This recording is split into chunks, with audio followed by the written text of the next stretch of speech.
गाड़ी से नहीं जा रहे हैं क्योंकि किराया ही नहीं है देने के लिए, पैसा है नहीं पास में, और बिना पैसे के कोई कहाँ ले जाता है, इसलिए पैदल पैदल चल दिए हैं।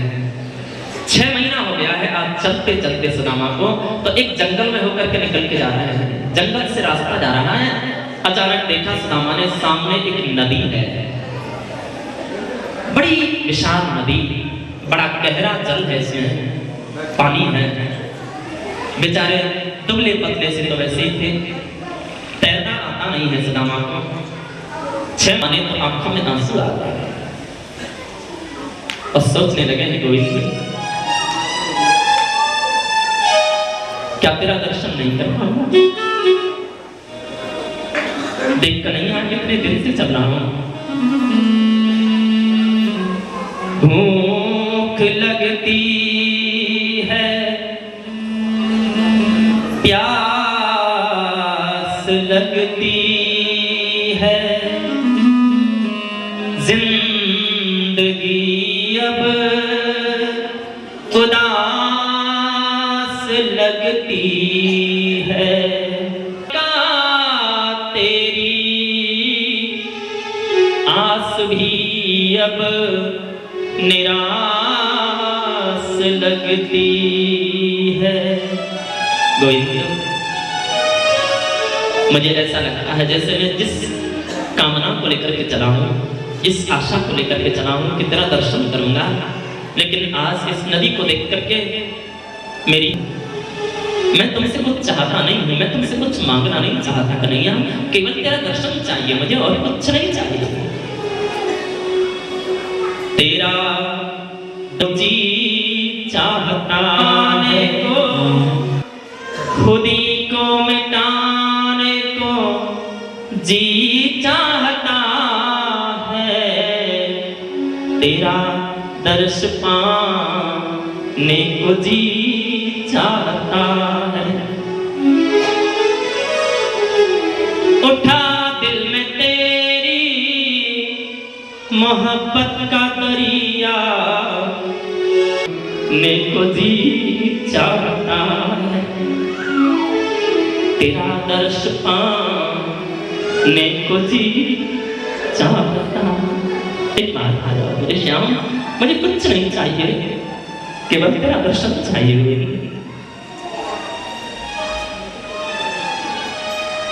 मुख सूख गया जब रोते हुए, मुख सूख गया जब रोते हुए, तब अमृत ही बरसाया तो क्या, भवसागर में जब डूब चुके, तब नाव किनारे पे लाया तो क्या, द्रगलोचन बंद निष्ठुर तू मुस्काया तो क्या, जब जीवन ही न रहा जग में दिखाया तो क्या। गोविंद आ जाओ एक बार, बस मुझे कुछ नहीं चाहिए, तेरा दर्शन की इच्छा है बस। पुकार रहे हैं सुदामा अपने कन्हैया को, अपने श्याम को, मन की डोर ऐसी लगी है। भगवान तुरंत देख रहे हैं कि मेरा सुदामा नदी के किनारे खड़ा है, तैरना जानता नहीं है, कोई नाविक है नहीं जो पार कर दे इसे, क्या करूं। तब आवाज लगाई, अरे भैया कोई पार जाने वाला है क्या। सुदामा ने देखा नाव लेकर के आ गया एक व्यक्ति, बोले हाँ भैया हमें पार जाना है, पार कर दो क्या। बोले हाँ हाँ पंडित जी, अपना तो यही काम है, बस पार करने का ही काम है अपना, आ जाओ जाओ। सुदामा आगे बढ़े और जैसे ही नाव में बैठने के लिए पैर उठाया है, सो ये बोला अरे पंडित जी रुको, ठहरो, क्या बात है। बोले वैसे ही बैठ रहे हो या फिर कुछ दक्षिणा भी है। सुदामा बोले भैया पैसा तो हमारे पास में है नहीं, किराया तो हमारे पास में है नहीं, और तू बिना पैसे के पार करेगा नहीं, बिना किराए के उतारेगा नहीं, इसलिए ऐसा है भैया तू ले जा अपनी गाड़ी, जा जा, हमें नहीं रहना है, हमें नहीं जाना। तो केवट कहता है चलो कोई बात नहीं है पंडित जी, तुम्हारे पास में पैसा नहीं है, आ जाओ, तुम जैसा को तो मैं बिना पैसे के पार कर देता हूँ। अच्छा, बढ़कर के सुदामा नाव में बैठ गए हैं और नाव चलती है दूसरे किनारे की तरफ। एक केवट पतवार चला रहा है और बार बार सुदामा की ओर देख रहा है। बार देखा, 3 बार देखा, 4 बार देखा, आखिर में सुदामा ने पूछ लिया, भैया तुम हमें बार बार देख करके क्यों हंस, क्या बोले ये बताओ कहाँ जा रहे हो, कहाँ जाना है? मैं भैया द्वारिका जा रहा हूँ। द्वारिका? बोले हाँ, क्यों? मेरा मित्र है, मेरा सखा है। आज मन में इच्छा हुई कि उसका दर्शन करूंगा, तो उसका दर्शन करने के लिए जा रहा हूँ, अपने मित्र से, अपने सखा से, अपने कन्हैया से मिलने जा रहा हूँ। अरे पंडित जी काय को मजाक करता और चल दिए कलकत्ता। देखा है तुमने अपने शरीर को? तुम्हारी धोती की 20 जगह से फटी है, हाथ में एक उधड़ी सी रस्सी है, टूटा सा लोटा है, पैरों में तुम्हारे चप्पल तक नहीं है, जूते तक नहीं है, पैरों की दीवारियां तुम्हारी फटी है, सारा शरीर की एक एक हड्डी दिखाई दे रही है, और मित्र बता रहे हो द्वारिकाधीश को, मित्र बता रहे हो श्री कृष्ण को। अरे पंडित जी ये कैसी मित्रता है, हमारी समझ में नहीं आई तुम्हारी मित्रता, काय को मजाक कर रहे हो इससे? तो सुदामा कहते हैं नहीं नहीं भाई, तू जानता नहीं है, तू मेरे कन्हैया को नहीं जानता है। वो लत्ता कपड़ा नहीं देखता है, वो शरीर की सुंदरता नहीं देखता है, वो ये नहीं देखता है कि मेरे पैरों में जूते हैं या नहीं है, वो ये नहीं देखता है कि मेरे शरीर पर तन ढकने के लिए कपड़ा है कि नहीं है। मेरा श्याम तो केवल मन देखता है, मेरा गोविंद तो केवल हृदय देखता है, केवल भाव देखता है, और जहां पर हृदय में प्रेम देखता है ना मेरा कन्हैया, वहां पर दौड़ा चलता है। बस तुझे पता नहीं है, इसके कह रहा है तू। आज केवल कहने के लिए मजबूर हो जाता है, एक सुदामा आज भी वही है। क्यों? क्योंकि केवट कोई और नहीं है मेरे भाई, आज मेरे प्रभु ही, आज मेरे द्वारिकाधीश ही, आज मेरे गोविंद ही केवट बन करके आए हैं अपने सुदामा को पार करने के लिए, नदी से पार करने के लिए। उतर कर किनारे और सुदामा बोले भैया एक बात और बता दे हमें। क्या? बोले अभी द्वारिका कितनी दूर है, यहाँ से कितनी दूर है द्वारिका? तो केवट कहता है पंडित जी वैसे ज्यादा दूर तो नहीं है, लेकिन तुम्हारे शरीर को देख करके, तुम्हारे शरीर की स्थिति को देखकर मैं कह सकता हूं कि अभी तुम्हें द्वारिका जाने में कम से कम 3 महीना और लगता है। अच्छा कितनी दूर? सुदामा ने क्या किया, किनारे के पास में ही एक दरख्त खड़ा है, बड़ा घना छायादार वृक्ष, सुंदर छाया है जिसकी। सुदामा ने एक मिट्टी का बड़ा सा डरा, मिट्टी का टुकड़ा लेकर के वृक्ष के साथ में लगाया, अपनी आधी धोती बिछाई जमीन पर और लेटे, और लेट करके आधी धोती को ओढ़ दिया है, और कहते हैं ओ द्वारिकाधीश तेरी 1000 बार गर्ज पड़े तो आके यहाँ दर्शन दे दे, अब एक कदम भी चलना अपने वश की नहीं है। और ओढ़ करके धोती सो गए हैं जंगल में वृक्ष के नीचे, अब अपने वश की नहीं, इतनी दूर जाकर के बैठ गया है। दूर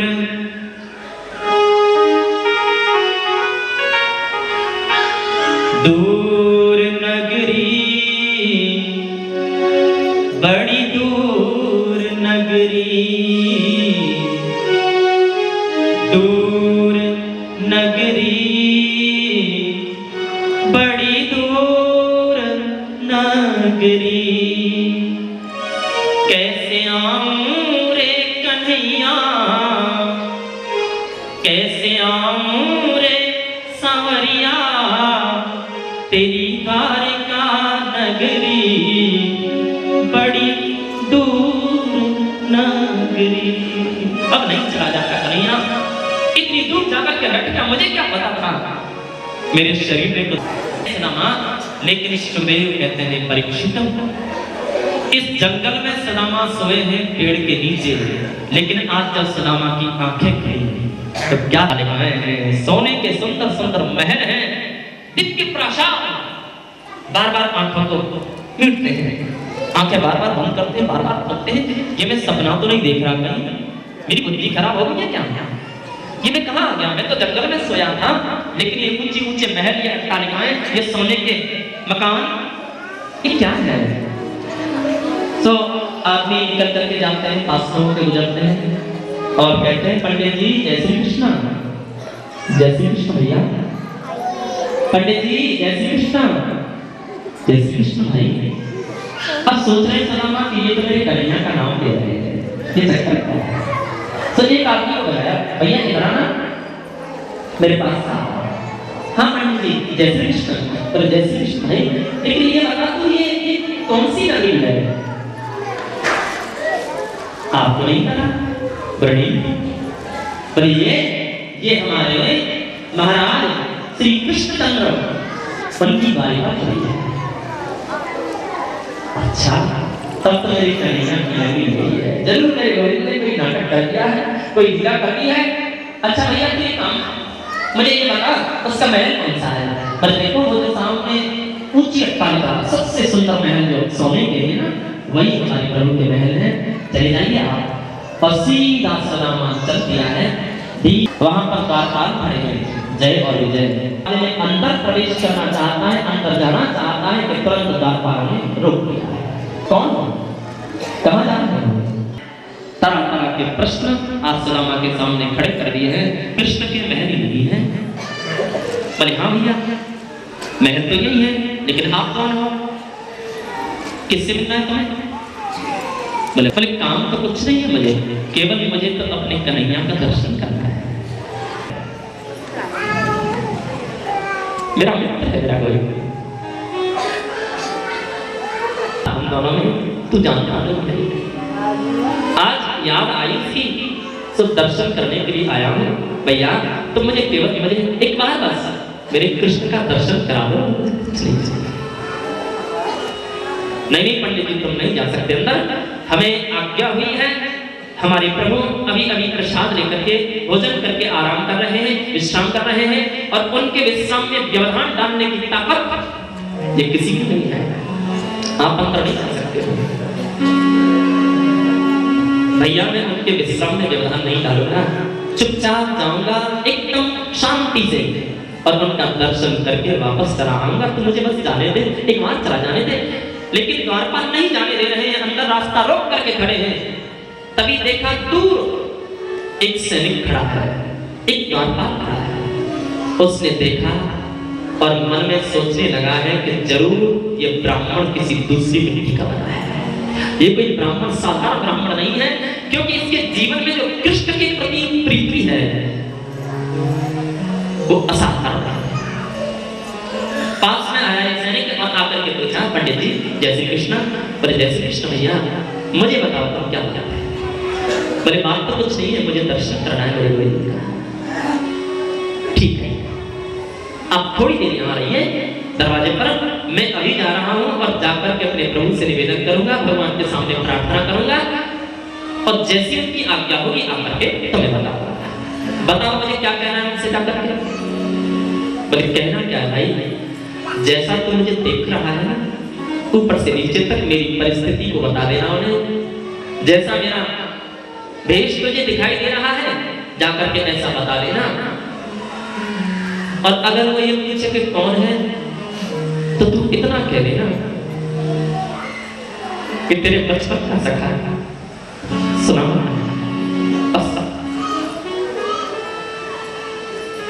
ठीक है, चल दिए हैं। द्वारपाल अंदर गया और जाकर के मेरे गोविंद, मेरे द्वारिकाधीश सोने के सिंहासन पर बैठे। जैसे ही द्वारपाल ने जाकर के प्रणाम किया है, प्रभु प्रणाम करता हूँ। बोले आओ द्वारपाल, क्या बात है? बोले भगवान आपके दरवाजे पर एक ब्राह्मण खड़ा है। अच्छा क्या चाहता है? बोले केवल तुम्हारा दर्शन करना चाहता है। कैसा ब्राह्मण है? तो बता रहा है द्वारपाल सुनो कन्हैया, उसकी स्थिति बड़ी विचित्र है, बड़ी दयनीय स्थिति है उसकी। मैंने जीवन में कभी भी इतना गरीब ब्राह्मण देखा नहीं है। बताओ तो कैसा है? तो बता रहे हैं द्वारपाल सुनो। प्रभु जान को आन बस्यो के ही ग्राम, धोती फटी सी लटी दुपटी और बलेक, रहो चकिसो वसाल को धाम, बतावत आपनो नाम सुदाम। पर केवल एक धोती है और वो भी 20 गज से फटी है, एक टूटी सी छड़ी है, उधड़ी सी रस्सी है, एक छोटा सा लोटा है हाथ में, पैरों में पादुका नहीं है, चढ़ाई है, चढ़ खड़ाऊ छोड़ दिया है मेरे बाद किसने, पीताम्बर गिर गया है कंधे से, मोर का मुकुट गिर पड़ा है, लेकिन भगवान को कोई ध्यान नहीं है, होश नहीं है। दौड़ रहे हैं मेरे गोविंद, छलांग लगाते हुए एक एक डोरी को पार कर रहे हैं, दौड़ करके अपने सुदामा को बाहों में लगा दिया। करुणा करके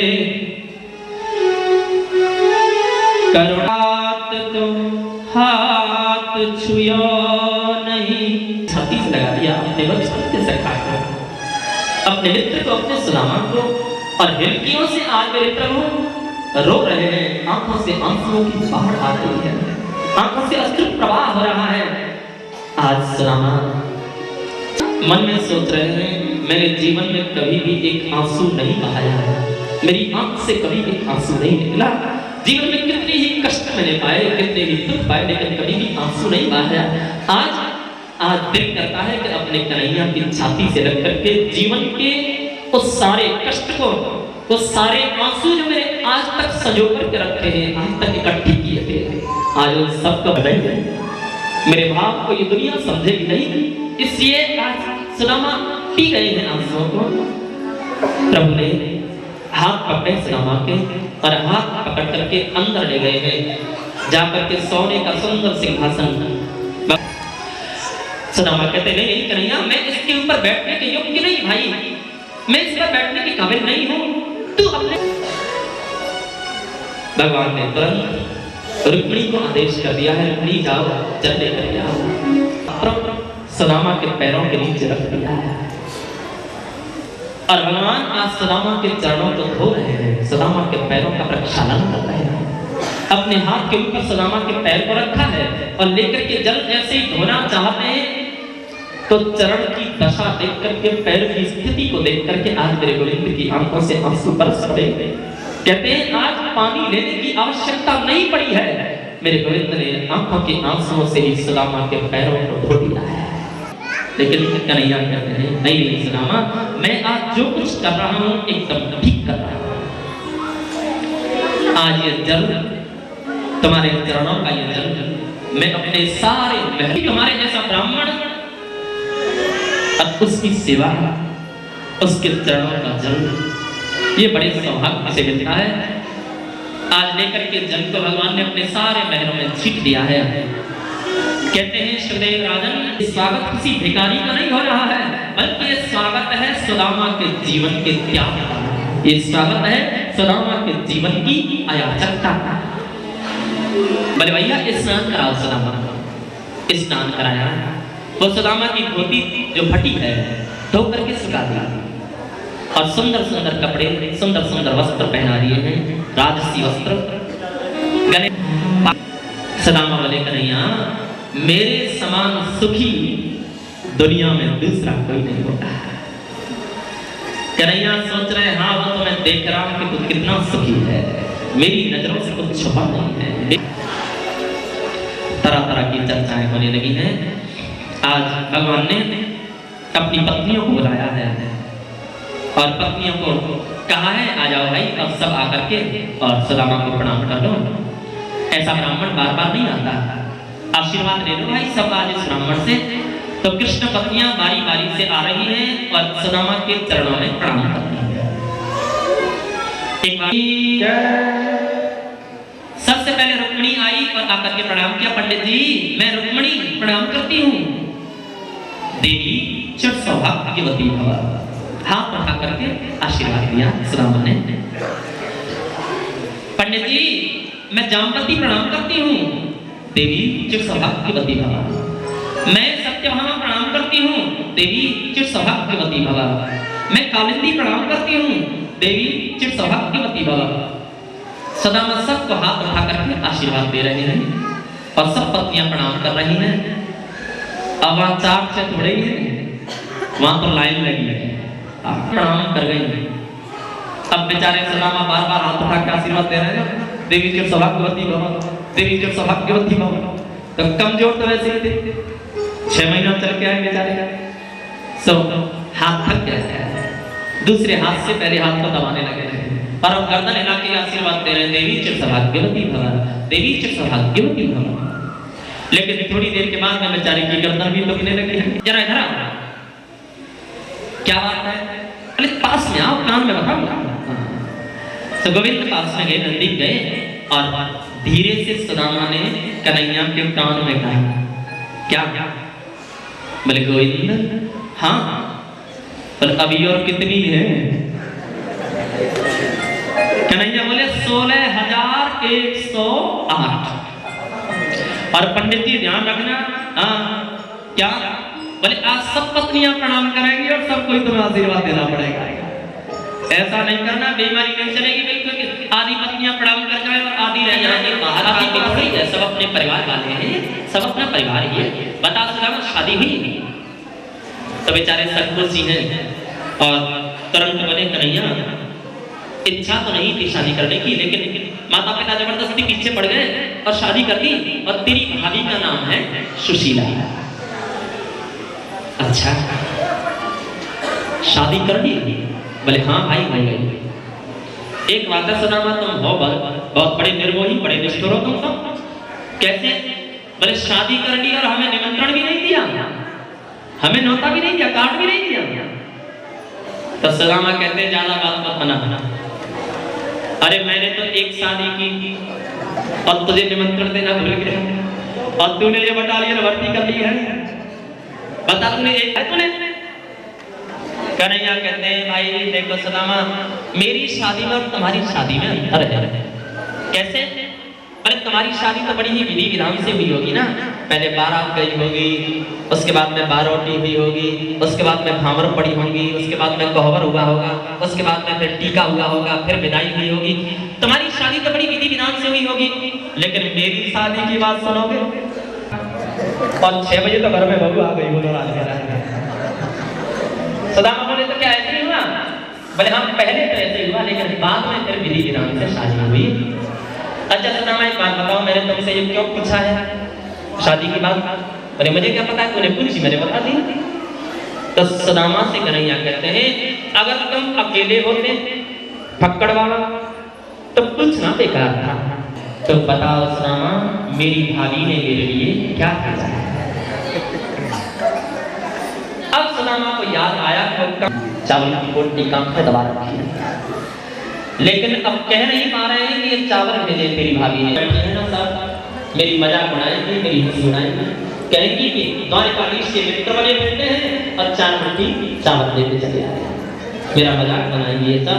इसलिए सोचने लगे हैं सुदामा कि पहले जरा बात कहीं इधर उधर की लगा देता हूँ और जब ये चली जाएगी सब तो सुदामा कहते कन्हैया देख भाई, भाभी की बात तो बाद में कर लेना, पहले बचपन की बात कर लेते हैं। अच्छा तुझे याद है कन्हैया, जब हम गुरुजी के यहाँ पढ़ते थे, हम जंगल में गए संविधान लेने के लिए, लकड़ी लेने के लिए, यज्ञ के लिए, तो आंधी आ गई, बड़ी भयानक। सुदामा कहाँ गया? कितना प्यार करते थे। कन्हैया बोले भाभी ने क्या किया है? इस बात के पीछे पड़ जाता है अगर छोड़ता नहीं है।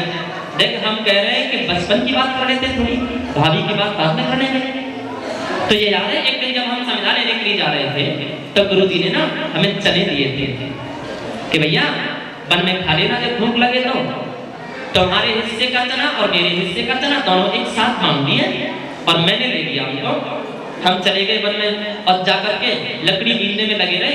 तुम तो थोड़ा दूर चले गए और मुझे भूख लगी और मैंने बड़ी बेईमानी की थी ना कन्हैया तेरे साथ में।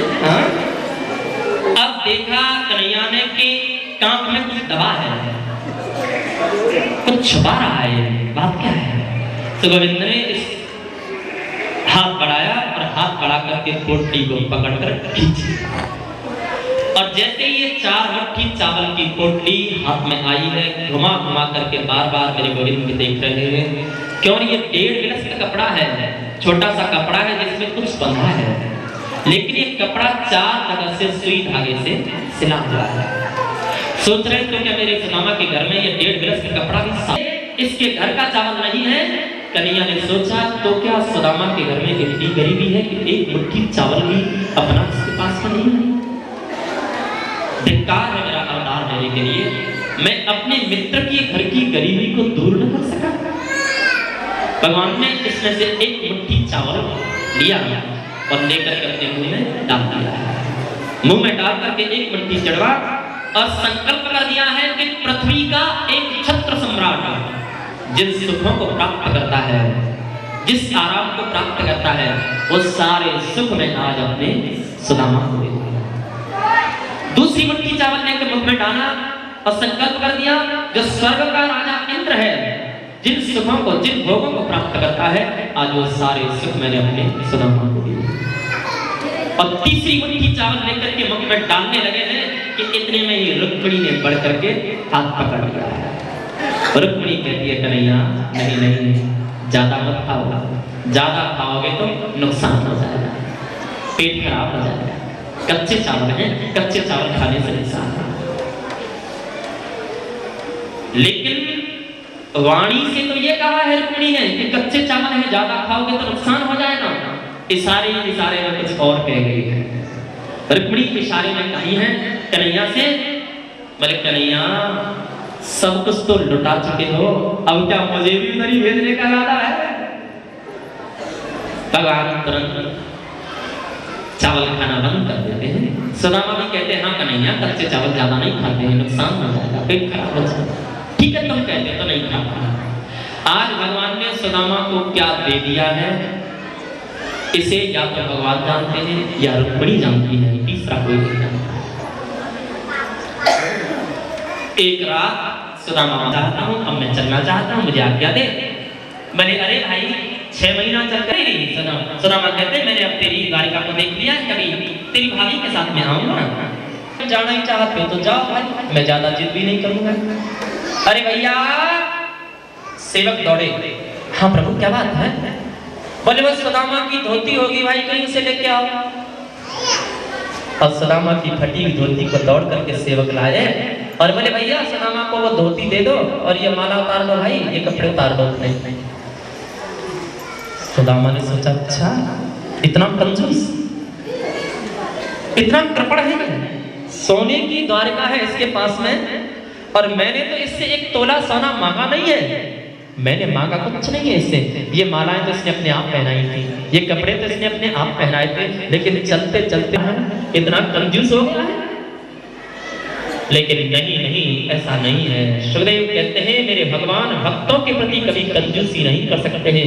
भगवान अपने प्रेमियों के प्राण को उतरवा रहे हैं, इन वस्त्रों को वापस ले रहे हैं। क्यों? अगर इन मालाओं को पहनकर, इन वस्त्रों को पहनकर सुदामा अपने रास्ते में तरह तरह के व्यक्ति मिलेंगे, मेरे सुदामा के साथ में मजाक करेंगे, हंसी उड़ाएंगे मेरे सुदामा की, कहेंगे हाँ बड़ा त्यागी बनता था, बड़ा याचक बनता था, और वहां गया ना द्वारिका और जाकर के इन मालाओं को मांग करके लाया है। तो मेरे गोविंद ने सोचा मेरे सुदामा के जीवन कर देंगे, इसलिए भाई के मालाएं उतार दे वस्त्र और वहीं फटी हुई सुदामा को दे दो, ताकि इसका त्याग, इनकी अयाचकता सुरक्षित बनी रहे। मेरे गोविंद क्या क्या नहीं करते हैं अपने भक्तों के लिए। जा रहे हैं आज सुदामा वापस।